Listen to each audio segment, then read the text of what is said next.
One of the things we always talk about when we are sharing our selling experience on Amazon is that you always have to be sourcing. So you're always looking for the next potential product.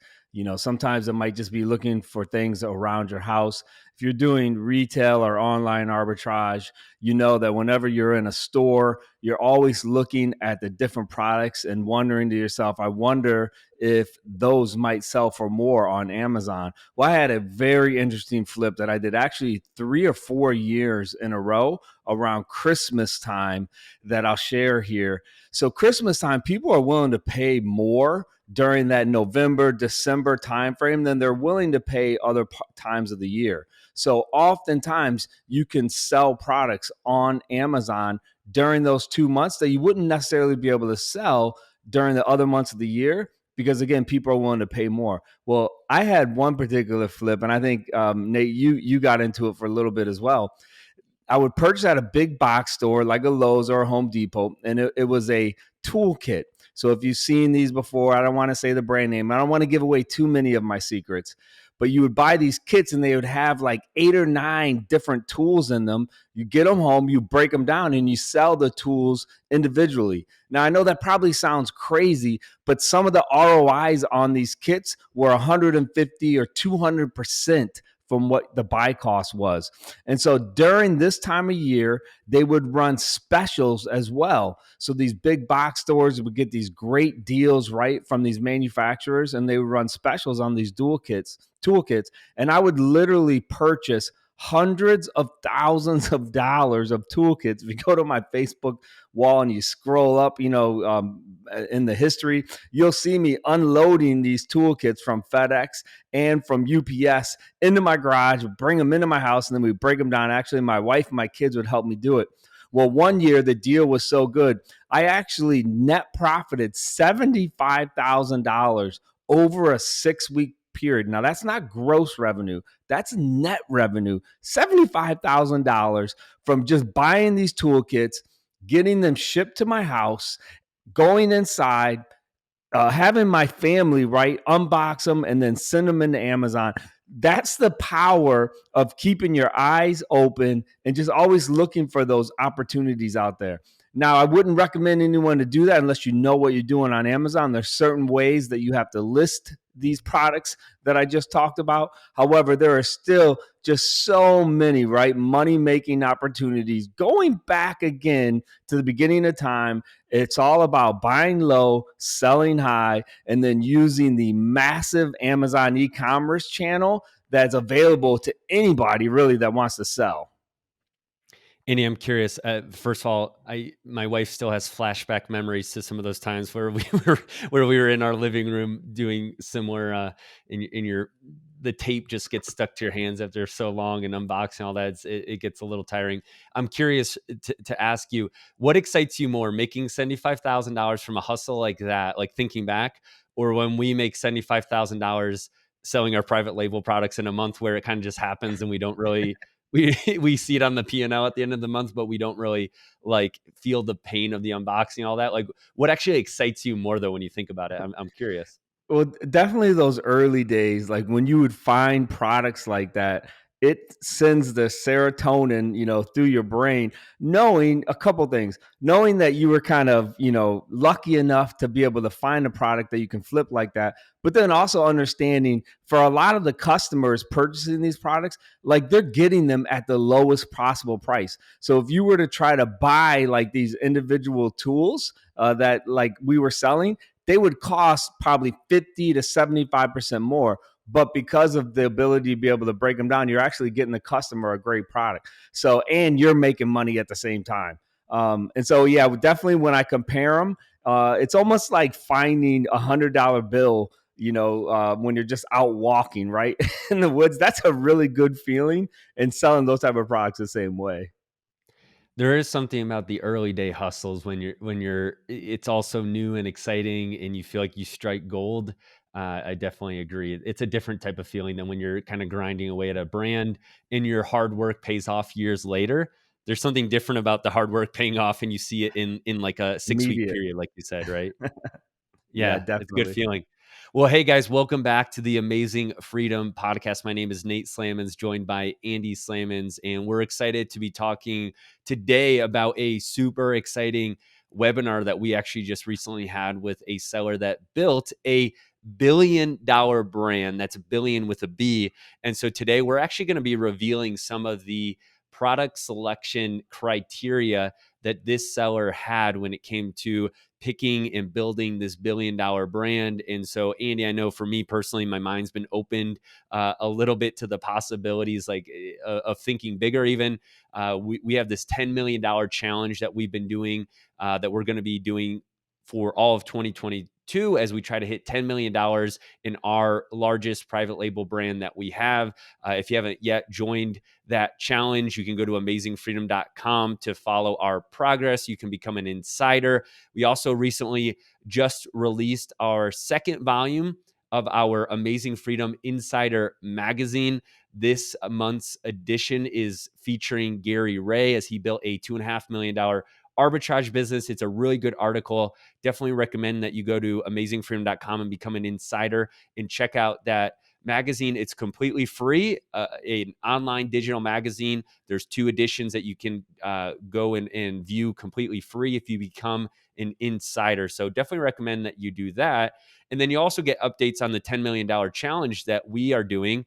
But Andy, after seeing this billion dollar brand product selection criteria, it does make me think that we are thinking a little bit too small with our $10 million challenge. We'll have to up it to a $100 million challenge at some point, but I guess you have to take baby steps along the way, right? Yeah, it definitely was a phenomenal session. So the gentleman's name is Spencer Jan, phenomenal seller. I highly encourage you, if you're listening to this, go to his YouTube channel, check out his content. He just gives some phenomenal business advice, and we're just really thankful and lucky to be able to spend an hour and a half with him as he shared with us his brand journey. You know, one of the best ways I found in my experience that I learn and retain information is after I absorb it, just being able to speak it out again. So that's what we're going to do today. We're going to share with you a lot of what he shared yesterday, and then we're going to kind of put it into our experience of what we've done selling online over the last 9 years. Yeah, so just to give a little context, we have a mastermind that is part of our Amazon Seller Tribe coaching. So you probably have heard, if you've been listening to the podcast, we talked about the seventh round of coaching that Gary Ray and Gay Lisby have put on as part of the Amazon Seller Tribe. That recently was launched in February of 2022. And as part of that, Andy, you're putting on a mastermind called Millionaire Minds, and it's only for coaching students who have already achieved what we call the gold lanyard status, part of Amazon Seller Tribe, which means someone who has hit $1 million as part of a rolling 12-month selling period, or in a calendar year, hit the 7-figure status, $1 million status. And we talk about this a lot on the show. We have actually had over 100, I think it's 140-ish now, people hit the $1 million status while being in the Amazon Seller Tribe, which is still a crazy number of people repeating success over and over again to get to $1 million. And we say often that if you're getting started, this is the absolute fastest and best way to become $1 million seller that we've seen in the past 8 or 9 years that we've been selling. And so, Andy, you're hosting that Millionaire Minds, which I know you just hit on this, that a lot of times the thing that you get the most out of these masterminds is kind of the teaching or the getting involved with the mastermind. It's different than just going to YouTube and watching a video or listening to a podcast, because with the mastermind, you're engaging a little bit more. You get to ask questions, or in your case, you're actually hosting or teaching a little bit. So break that down, and then break down what Spencer Jan was able to do, and what it did to your mindset, him talking about building this $1 billion brand. Yeah, so I'm super excited that we started this. This was the third session for this one. The first one you and I shared. The second one we had a mother and son team who sold over $5 million last year on Amazon. Yesterday we had Spencer on. It's a phenomenal seller. We'll talk about him here in a little bit. Upcoming, we have another seller who sold over $7 million on Amazon. And then we have, as one of the featured speakers, someone who sells $50 million a year on Amazon. So those are just phenomenal sessions for folks, even like us, who have hit 10 million, but are really looking on ways to scale, how to build those systems and processes. So oftentimes in different Amazon seller groups, you might get into a group where it's full of newer sellers. So being in this $1 million mastermind, you really start to talk about the things that matter to you and how to scale your business to 5 million to 10 million and beyond. So yesterday's mastermind was phenomenal. And I think we should share today kind of what he looked at as the key ideas for picking products. And for Spencer, these are things that he shared. And I think you and I would say that it's very similar to the way we pick products and the way we've picked our brand in our business. And I think the very first one that he often talks about, which we talk about, is high margins. So talk a little bit about that, Nate, about why does it matter when it comes to margins? Well, there's the obvious answer of the better your margins are, the more profit you'll end with, right? So that's the simple answer. But listening to Spencer, he definitely has a stricter requirement than I think most sellers have. Most people are just looking to bring something in that ends up with a you know decent 20 to 30% net margin, but Spencer definitely looks more on the gross margin end, and he's looking for a 70 to 90% gross margin, or he's not even going to consider a product. And I think that's higher than most sellers um, set as their criteria in the beginning. And I think it's a big reason why he was able to be successful in not taking any loans out and being able to just roll his money again and again to scale quickly. So let's talk about that, right? If your margins are too low, first of all, let's give an example, right? When we say gross margins, is if you bring in a product that costs you $1 to make, or maybe less than $1, but dollar plus shipping, you land it into your house. Let's say it's your sample, and it costs you $1 to land it, and then you go and you list that product on Amazon for $10. That would be a 90% gross margin then, right? Because you buy it for one, you sell it for 10, you make that $9 difference. Now there's going to be everything in between, like FBA fees, in shipping to Amazon, even, and then the fees, and then maybe some PPC costs and marketing, right? And that's the difference between your gross margin and your net margin. Net is net of all those expenses that creep in along the way. And that's where a lot of people get in trouble, because you see kind of a more typical might be that you land something for $5 and then you go to sell it for 15. So you're like, hey, I'm tripling my money. It feels like at first, but then when you start taking out all those fees and everything in between, a lot of times you'll end with a lot lower of a net. But there's something more important than that Spencer hit, and that's all of the unknown variables, right? What happens when shipping does all of a sudden get more expensive, when a competitor comes in and your PPC costs do go up, when FedEx and UPS or whoever starts raising their rates, when you start getting customer returns, right? Andy, we've seen that eat into margins at times when we're not properly anticipating those returns in our tacos calculations, for example, and we're thinking about that. So when you look at a 70 and actually closer to a 90% gross margin, which is obviously very difficult to find, but when you do that, you have this built-in safety to protect yourself against all of these unknown variables that can creep in and start chipping away. And this is where a lot of people go from a profitable product to all of a sudden they're in the red because of unanticipated costs, basically. So I thought that was eye-opening. Now, Andy, what do you do when you're like, hey, it is so hard to find an 80 to 90% gross margin product? What are you supposed to do? So I think that's one question that obviously is going to be tough. Now, we recently did find a product that's in the 80% gross margin. We actually have talked about it on the show, and it was a product line that we are seeing if we can launch it to be a new $1 million product line, just that product itself. And so they are still out there. And I guess that was one encouraging thing that we heard from Spencer is, these products do exist. They're not easy to find. The other thing is when your gross margin is that high, you can go off of Amazon and you can sell through your own channel like Shopify, and a lot of times have the marketing percentage dollars available to allocate towards giveaways or PPC or whatever to do that. So that was a big takeaway for me, the margins there.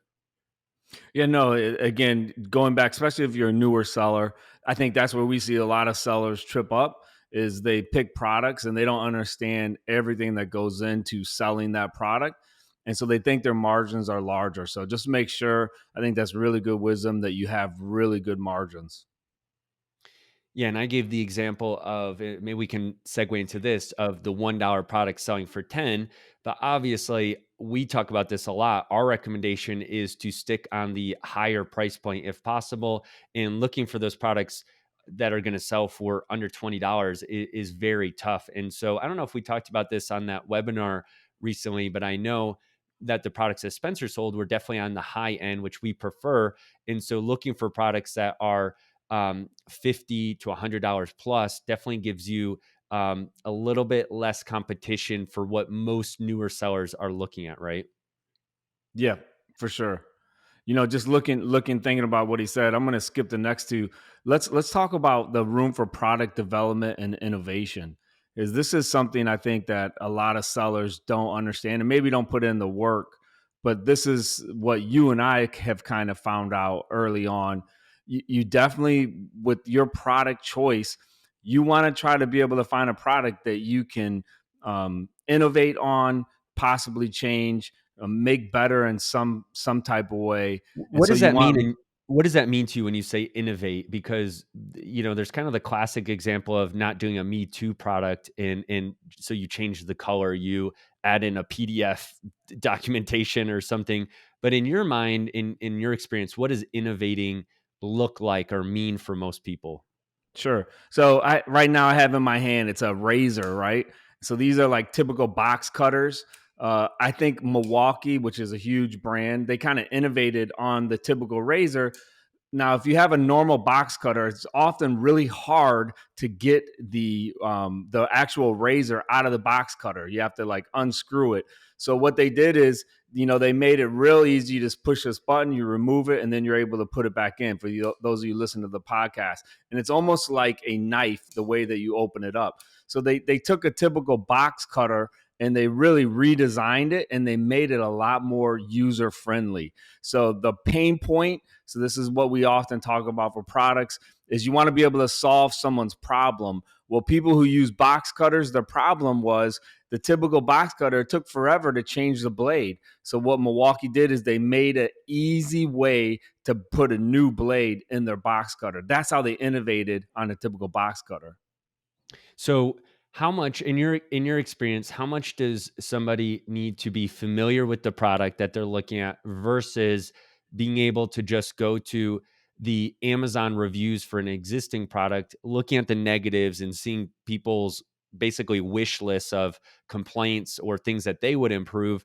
How much of it can be feedback from customers that you just view online versus you wanting the product improved for yourself, basically? Yeah, no, that's huge. Being able to, we often say the customer reviews are gold. And so you want to really be able to dig in. If you get customers that call on your customer service line, you want to listen to them because they're going to have a lot of great ideas. And we've seen that, right, in a lot of our own products where customers have brought us great ideas, for little tweaks in the product that's going to make it a lot more user friendly. And so you really want to look at those reviews. And not only that, you want to look at your competitor reviews. And so if competitors are selling products that are similar, see what those customers are saying. See what the pain points are. See what those 1 stars are, from those customers, and then work on building a better product based upon what the negative experiences are with those customers. If you have the Helium 10 extension, you can on a listing hit the extension, go to the, I believe it's called the review insights. You can extract those reviews. You can actually look at the different variations if those are listed, and I believe you can download that list. So that's the way I have the team a lot of times start with some research analysis is by looking at those reviews and then seeing, is this something that can be worked on. Now myself, I struggle with this, Andy, because I'm not like an engineer brain by any means. I cannot look in and actually think of the steps that need to go into improvement. And so a lot of times I'm just relying on the manufacturer's knowledge. In your experience, can manufacturers make improvements that you would think of? Like, have you thought of improvements and manufacturers have been able to basically put those into practice without you laying out all the steps exactly what needs to happen? Yeah, it depends on the niche, depends on different manufacturers, but oftentimes manufacturers are going to have those engineers and designers in house, and they will be able to work with you on the different changes that you make. I think about one of our top selling products, who we worked with the manufacturer, and I know we're going to talk about IP here in a little bit. We were able to get a patent on that design, and so yeah, they absolutely can take your ideas. It can be a struggle at times, again, depending on the manufacturer, but many times manufacturers are willing to work with you. It's a little more time consuming. Now it's gonna cost something typically, right, as well. If you're gonna start off by going to the manufacturer and saying, "Hey, I want this improvement made," and it's gonna require opening up some kind of mold or tooling, that typically is gonna have some kind of upfront cost. So, what's your recommendation to someone who's getting started versus kind of finding success in a niche already and then going for the improvement afterwards? What are you looking at in 2022? Yeah, I mean, I think that's kind of our general counsel when folks come to us. Sometimes, right, we have people that come to us and they say, "Hey, I have this great idea. I want to prototype this product." And oftentimes we tell them kind of slow down. It takes a lot of money to prototype, bring something that's not in existence. And so we say, "Hey, look, get your product selling. And then once it's selling, then try to work with the manufacturer, right, to redesign it or to tweak it, but make the market prove that there's demand and that you can sell it at a price where you're going to make money." And so we don't necessarily encourage people to put a lot of money and time into something that doesn't exist until the market has proved that there's demand for it. This is kind of a side note. We were talking to a patent lawyer recently, which we'll probably do a future episode, at least a few minutes on patents and some of the stuff we've learned paying a lot of money to some lawyers recently, which we've talked to more lawyers in the last 2 years, probably than I ever thought I would prior to that. Just the nature of building brands and in bringing new products in, right? So we were talking to them, and do you remember the stat? He said something like 90% of the people that come to him looking for patent advice have never sold a single unit. It was like 90%. They're just looking, should I patent this? And he basically said, look, sell the product, see if anybody even wants it before you spend thousands of dollars patenting it. And I think that's the advice you always have given, right? Yeah, absolutely. And even then, like, if you're the first to market, I forget what it's called, but legally you can go back then and say that you were the first one, even if you don't have a patent on it, and you still be protected legally. So that's Th great there is advice. there is a time period though, again, not to give legal advice and, not sure how long it lasts for, but I believe, you wanna go and get it patented like 12 months after first selling it or so. So, yeah, definitely do your own research on that, but good advice. So, alright, so when looking for a new product, we're looking at high margins, we're looking for room for innovation, and then like you said, the ability to patent or trademark the product. So, I mean, in your mind, are you going after any products that can't be patented going forward, or is that going to be a must have criteria for you, or somewhere in between? For us, where we're at in our brand, again, we sell over $10 million a year. I think we're probably in between. So if we see new products, we're willing to risk selling them without getting a patent first. But once we see that it's a winner, then absolutely we'll go after IP, because we know that in the long run, the more IP a company has, then the better potential exit, right, that you're going to get as a company. Right. So I don't think we have a whole lot on that except to say if you are looking for products that you can make some kind of innovation to, you might want to actually consider what design change or utility change could you work with your manufacturer on specifically that could give you that patent, the patent there. And again, we have one, and we actually had a patent recently approved not that long ago that is going to be potentially a big help for our brand. All right, so talk to me about the less competition and the more barriers to entry when it comes to a new product that we're looking at now. Does some of that have to do even with how you're sourcing products, like where you're sourcing them from? We've talked a lot over the past couple episodes, the past couple months, about sourcing in the U.S. or other countries besides China. What in your mind did you get from Spencer when he's talking about building this brand that eventually turned into $1 billion brand? When it comes to the competition in the barriers to entry? Yeah, again, this is something that if you watch any of our YouTube channel at all, you know that we often talk about this. The number one way that people get wrecked is they pick a product where it's hyper competitive. And on Amazon, you're absolutely going to lose. We always give the example of massage guns. So if you go to Amazon, type in massage guns, you're going to see 100 pages of listings of products that look very similar. Now, on that first and second page, some of those products are still selling hundreds of thousands of dollars a month. And so that it's kind of a false positive. It tricks you into thinking, oh, wow, this is a great product that has great margin. But you will absolutely get beat up if you try to bring that product to Amazon by all of these other huge sellers that have gotten ahead of the game and are on that first and second page and are extremely shark minded when new sellers come in the market. And so you have to stay away from those competitive niches. And so what we often say is the riches are in the niches. There are thousands, literally thousands of niches out there that are still undiscovered and underserved on Amazon. And that's really where the real work is. Just like, the old picture where the guy has a pick and he's mining and he's hammering away. This is what happens during product research.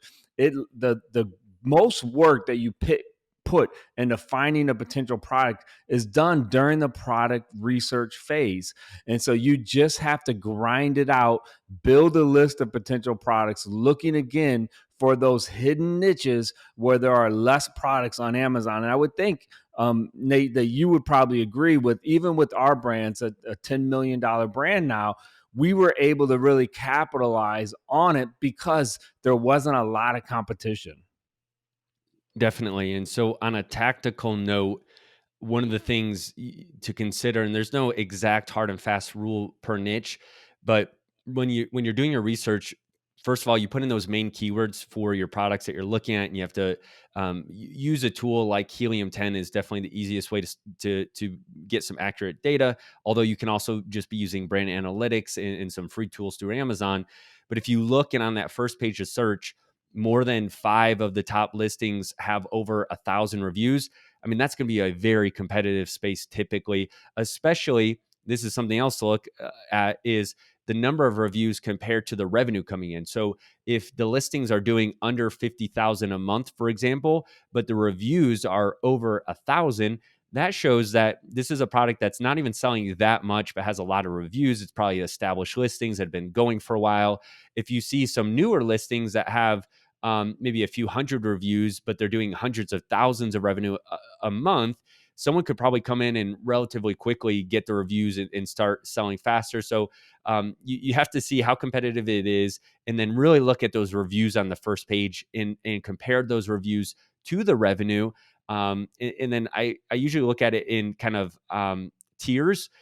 Listings with under 100 reviews, and then between 100 and 1,000 review are kind of grouped together, and then over 1,000 reviews typically are going to be much more established listings. And if you see 5 to 10 on the first page with over 1,000, we're personally staying away from those typically.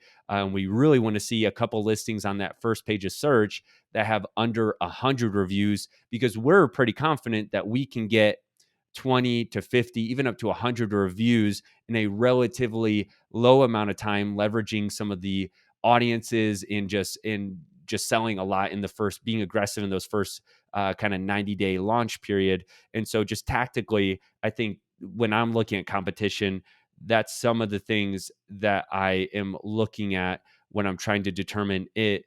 And then, as far as what you said, like the competition, yeah, some of our best selling products, I'm thinking of one of our products in particular. We were literally the only version of that product selling on Amazon in the US when we brought it in. There was a similar product that had some proven demand, so we always go after products with the proven demand. But we had this very unique style, and so that's been a good seller now for coming on 4 years for us because the competition was so low. So that's something we're always looking at. Hey, so I'm here taking notes on that. Can you just run through those again? Like, if it was a list of 5 ways to find a good niche. So, I mean, we've gone through this several times. The example you gave was good, even of the massage gun.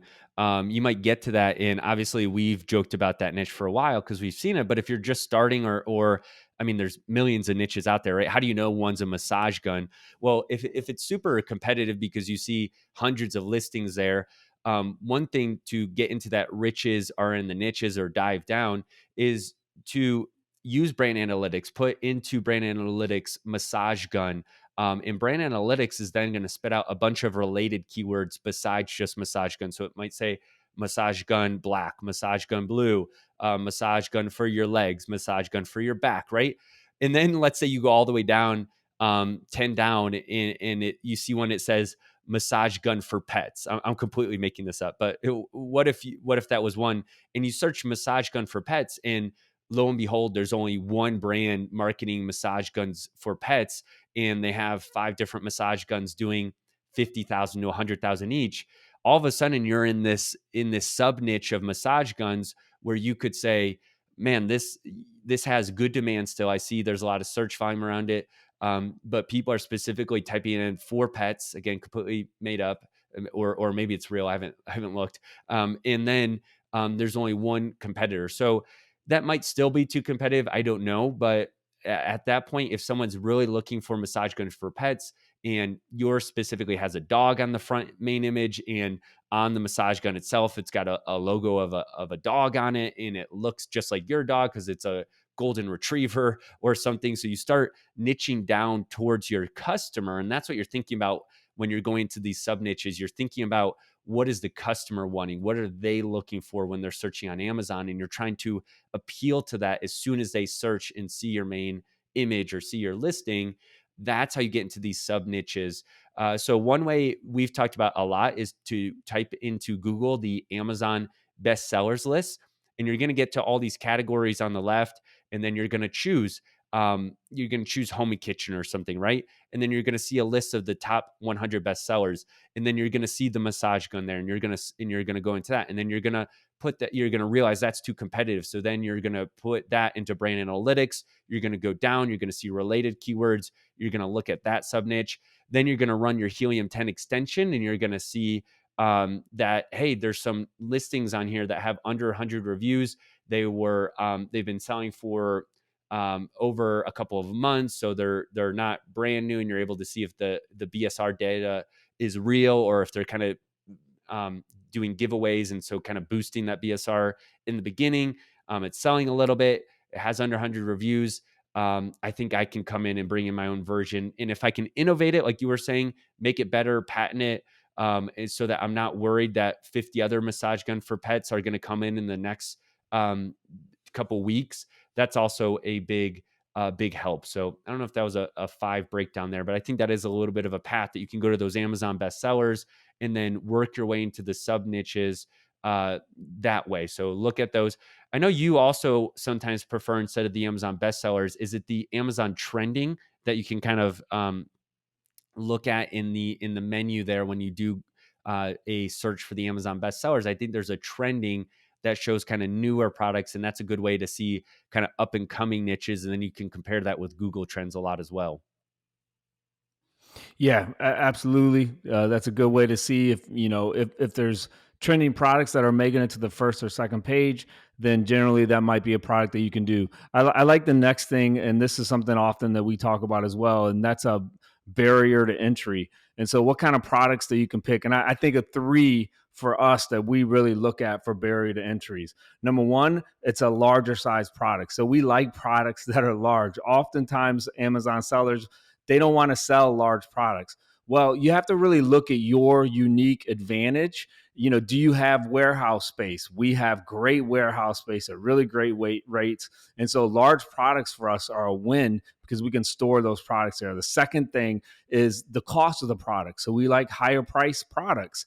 So it's going to cost somebody newer who wants to try to get into our niche a lot more money for that initial order to get it and land it here in the US than it would for a lower price product that they could probably airship, right? And so, we like, again, larger products. We like the high price point. So that would be the second thing. And then the third thing is we like complicated products. And so some people want to shy away from complicated products. Again, we like it because we think it's a barrier to entry. So as you're looking, again, this is product discovery. As you're looking for those products, think about those three things: larger products, higher price, and I forgot the third one already. Complicated. Yeah, so and when it comes to complicated, I think there's a couple ways, like, what does complicated mean? I think one thing might be like it requires some kind of instructions to it. So think about all the things that you've bought online before that you get it, and the instructions are written in the worst English you've ever read, it's broken Chinese English, and you get that and you're like, this is ridiculous, and there's bad reviews around it. That's one kind of complicated thing that you could improve on. Another thing might be that the customer literally needs to go and watch something to better understand the product. And that's actually a good lead generation thing. If someone has to go and watch a YouTube video of yours to really understand the product, you can then incentivize them when they get to that YouTube video to give you their email by going and you provide something else to them, right? So you can get your customer into your funnel because of the complicated nature of your product potentially, or they might need to even call you because they need some service around it, or so that kind of customer service complication. So that I think is one of the most underappreciated barriers to entry is forcing having products that force customers to download an app maybe in order to connect that product to your technology or your app. Obviously, there's costs involved with that, but a lot of times barrier to entry means that you are having to put in a little bit more work. So you already talked about this, Andy. That hustle, right? It's not doing the easy work. It is doing going that a little bit extra mile, actually crafting a manual, actually working with a programmer through Upwork to create an app for your product. And this isn't crazy expensive to do some things. Like creating an app could be literally hundreds to a few $1,000s, right? So less expensive than a lot of the other things that some brands put money into in order to develop a product or to do product research. So we often talk about this. To get involved with a franchise like a McDonald's could be hundreds of thousands of dollars to get started. Even using these methods that we're talking about, patenting things, developing apps, creating a video library that you could actually even just do with your iPhone or something, right? This doesn't have to be movie level production for a lot of this, could still be in literally the thousands of dollars marks that it is reasonable for most people to get started building what could turn into a multi-million-dollar brand for you. And that's what we've seen pay off for us and be worth it to make those kind of investments. So, Andy, Yeah, no, I think again, if you're in the product discovery mode, you want to go back, get your notepad out, and write down some notes, everything that Nate just said, and those are really key points that you want to have as you look for different products. and maybe wrap up with this advice from Spencer, just because I want your take on it. He said that he was looking for positive customer feedback, and so how important is that to you? Do you think where as soon as you start selling a product, you see positive feedback from a customer? I think this is the hard thing. I'm thinking back with past products I've done. Is when do you know when to give up versus to keep going? Because you start selling a product and customers typically in the first 100 units sold or so, you're going to get a pretty good idea whether people like or dislike. So, in your experience, when do you know when to give up and go to the next product? Or when is it time to keep tweaking the product and to keep pushing through because you put a lot of effort into developing this first product already? Yeah, so I'll give you a lawyer answer. It depends. And it really does depend upon your experience. Have you been in the e commerce game for 10 years? Well, you're probably going to be able to make that decision a lot easier if you've done multiple products and you have, a real deep experience of all these things that we just talked about. as opposed to if this is your first product and you're still kind of getting your feet wet in the e-commerce game.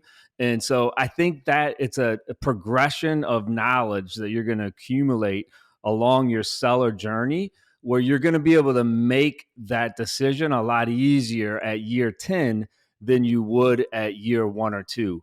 And so it's a very important question, but it's just a little harder to make, I think, when you're inexperienced. I look at it like as an athlete, participating in a game, and sometimes, as much as you practice, there are situations that come up in the game that you haven't practiced yet. And so if you're a rookie, many times you might make the wrong decision, but as you progress and become a seasoned vet, now when you've encountered that situation, a lot more times than not, you're going to make the right decision. So I think experience plays a huge role in that.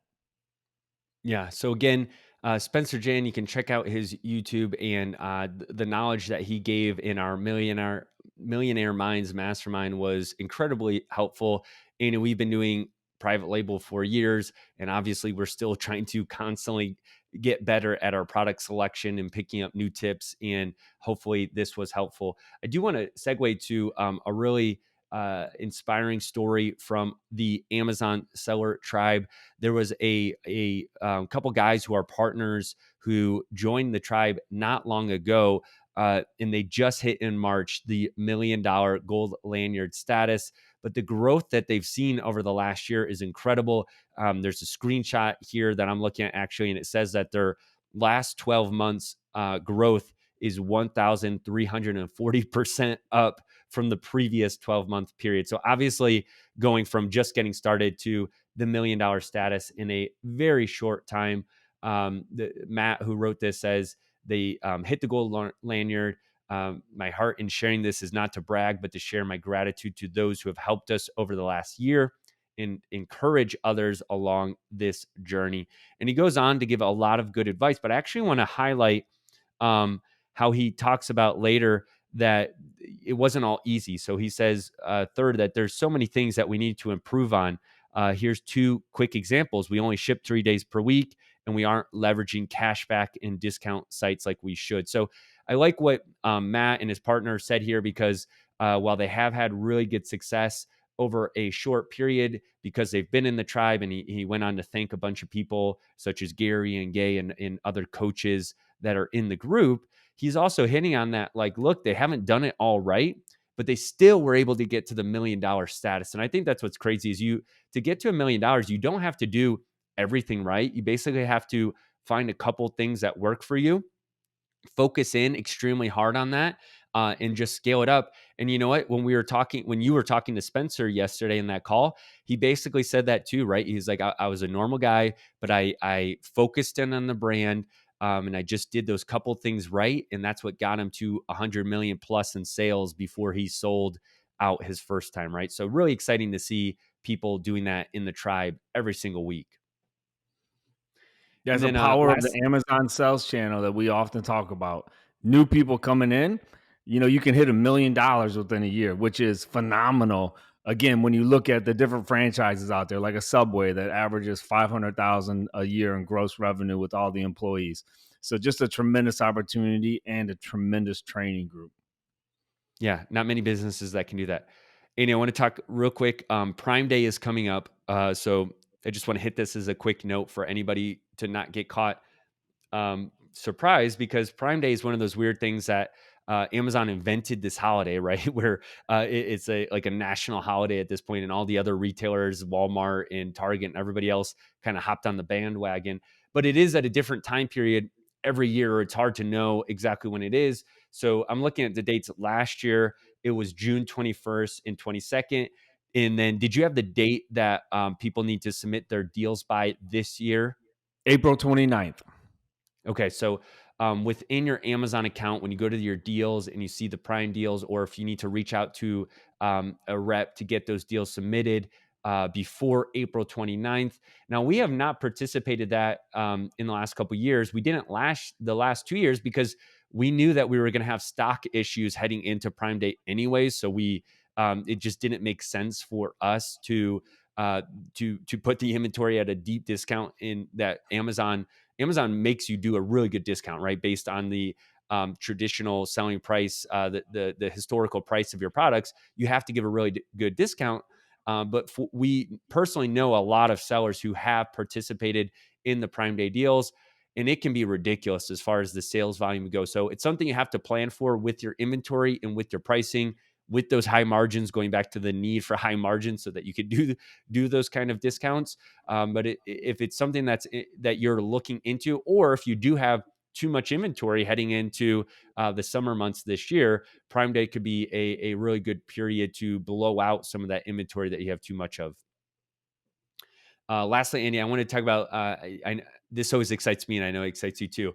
We had an AMZ Pro customer this last week. I always like to highlight kind of the coolest event that we were able to help a customer out with. And so this last week, we were able to get one seller back 77 units that Amazon just completely destroyed the inventory. So this will happen occasionally. I don't know what happens if Amazon just like smashes it with one of the robots or what, but they destroyed 77 units of one of our clients at AMZ Pro, their inventory, and we were able to get back all 77 of those as a reimbursement. So, I mean, we talk about like, and for some of our products, 77 units, some of our products land at a $50+ price point. I mean, that can be a lot of money that you are just giving away. And these were units that were sitting there for months, and Amazon hadn't automatically reimbursed, right? So I know you get passionate about this. That was one flat fee that we didn't charge any extra for to get those 77 units back, unlike some services that are 25% fee for basically getting you your own money back. Any thoughts on that, Andy? No. So again, if you've listened to this point in the podcast, please, if you're using a service that's charging you 25%, stop using it now. Go to AMZProfessional.com. We give you a flat rate, and it is going to cost you a tremendously amount less than using those 25% services. So I remember an example when I first started using AMZ Pro when I had my baby brand. Somehow Amazon lost $4,000 of inventory. It just went missing. So you know how Amazon works. You go to a warehouse, a sorting warehouse, and then they send it to various other warehouses. Well, somehow they lost $4,000. And it honestly took 3 or 4 months from Amazon Pro continually opening up cases, because Amazon don't like to pay back when they lose that amount of money. They don't necessarily want to pay back right away. But I was so thankful when our reps at Amazon Pro just kept hammering away at Amazon, and I finally was able to recoup that money.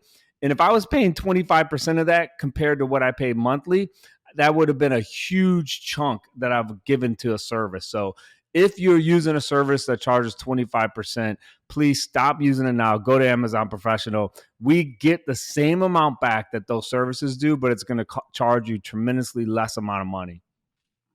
Yeah, so that's AMZProfessional.com, AMZ Professional. You'll see a video with me on the homepage typically if you go there. So AMZProfessional.com, definitely helping hundreds of sellers out all the time. We're really proud of it, as you can tell, and the savings that we help people get back. So yeah, guys, to wrap this up, remember, go to AmazingFreedom.com, become an insider. The second edition of our Amazing Freedom Insider magazine should be live by the time this podcast is out. You're going to want to hear Gary Ray's story and how he was able to set a side hustle that reached over $2 million in sales in 2021. And yes, I said that right. It was a side hustle. He actually has a full-time income off of Amazon that he still collects. And so very inspiring what you can do with the power of Amazon if you set up systems and you use the right teaching and methodology that Gary does. And there's a lot of other good stories in there as well.